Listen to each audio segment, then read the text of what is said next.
Mr. Paul. Thanks for being here today. I serve on a local school board, and I support eliminating the Department of Education.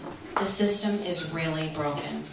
How are we going to fix it? How do we get the power out of the unions and the influence and start teaching these children the truth? Well, union power and union power is the right word. It's not workers' rights. It's union power, and they get it legislatively.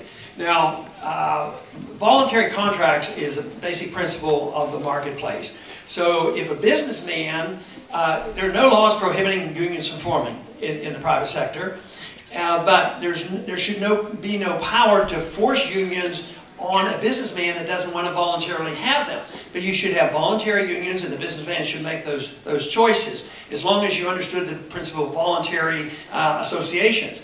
But when it comes to government, all of a sudden, and that's where the bigger problem is today with the government unions. But it should be our officials who are representing us as the private marketplace, so they shouldn't be signing these contracts. And the states would be different. I mean, I know you're fighting, the right to work clause up here, but right to work is very, very important. And the federal government has, caused all the problem with the National Labor Relations Board and the Wagner Act of 1935. That was to give artificial power to a certain group. But the market is the most powerful force to raise wages and voluntary arrangement. We don't want to throw out a whole system of voluntarism, because the problems of the Depression had nothing to do with the lack of labor unions. And yet the labor unions came and said, oh, if we could just force labor prices up. Matter of fact, to correct some of these problems, like even the problem we're facing today, you want prices to go down.